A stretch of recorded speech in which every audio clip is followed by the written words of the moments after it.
taking the time to visit the Scientista Foundation for our non-profit partners' exclusive bonus content. All the following questions were asked by Scientista Foundation members. If you'd like to submit a question for any of our upcoming interviewees, simply submit your question below.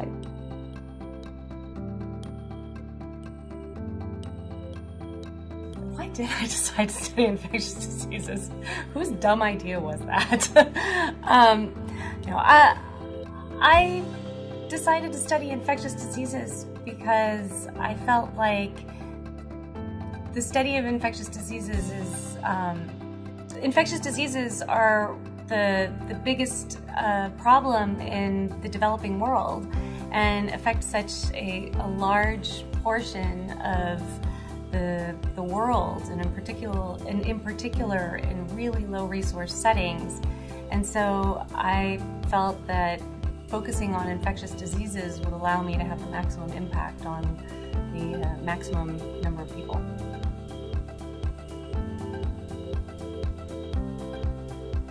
The most important question that I'm trying to answer specifically in my research is to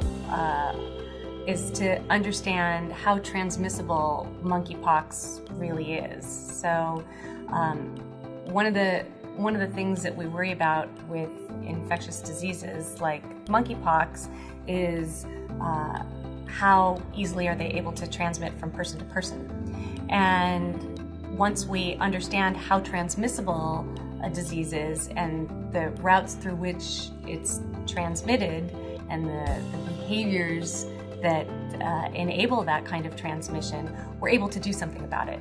And monkeypox is a disease that we really don't know a lot about.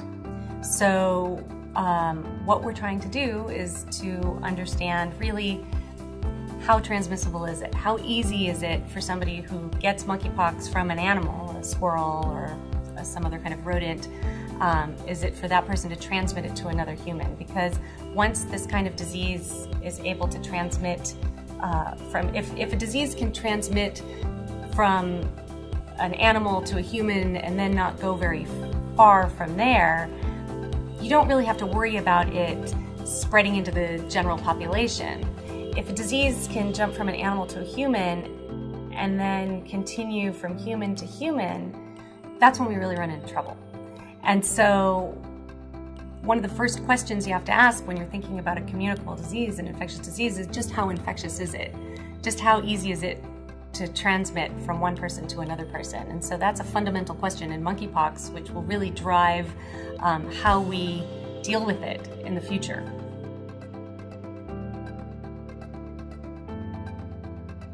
I think that the advice that I would have for a college student who's interested in pursuing a Ph.D.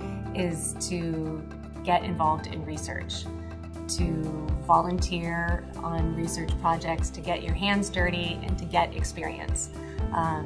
There are so many different, even in epidemiology, just in epidemiology in and of itself, there are many different things that you could do. And until you actually get your hands dirty and you get into a subject and you understand what research entails, you don't know if you like it or not, or if you're good at it. And I think a lot of people think that science, people have preconceived notions of science. So they may think that science is just being in a white coat in a lab and pipetting and doing that kind of work. But science can also be what I do, which is field epidemiology. And so that's really going out into the field, understanding patterns, drawing maps, trying to map out where cases of disease are, understanding behaviors, administering questionnaires. There's so much to science, and I think that if you're interested in science, it's a really good idea to get hands-on experience.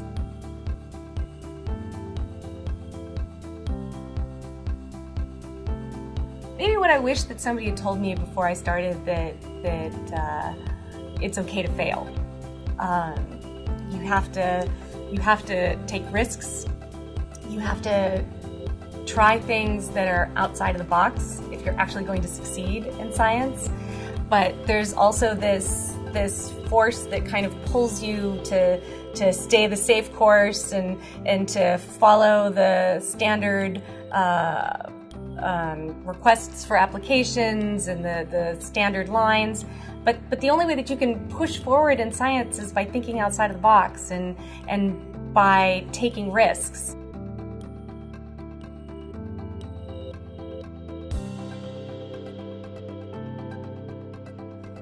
You as students can be advocates for science and communicate the importance of science is by doing science and by getting involved in research programs, by volunteering to work with scientists, and then to be able to share your experiences with other people. I think that the best way to communicate science is just by talking about it with people. And the best way to become more literate in science is to read and to listen to the news and to be as open and curious as possible. You know, it's one thing just to listen to the news, but there's so many different places that you can get information about science, and not just to understand, just to look at what is just maybe on the front pages of the news, but to look further. And the more literate that you become about the kind of science that you're interested in, the more capable you are of talking about it and sharing what's interesting to you about it and sharing your experiences. And I think that truly is the best way to do it.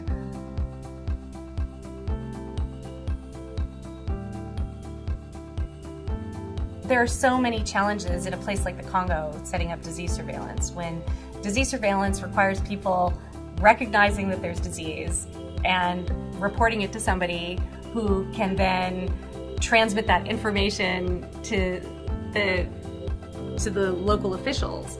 And so one of our biggest problems in terms of designing sustainable surveillance programs is just getting disease surveillance data.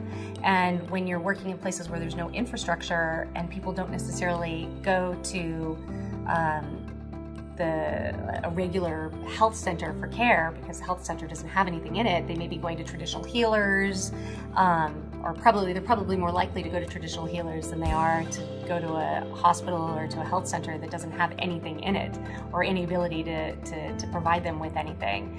So to develop a sustainable disease surveillance system, you have to be able to develop something that's going to be able to capture information in a way that takes into account the local reality on the ground, the true reality on the ground. And in a place like Congo, there are a lot of things that stand in the way of being able to report disease. And so you have to really understand those things and to be able to find a way to get around them.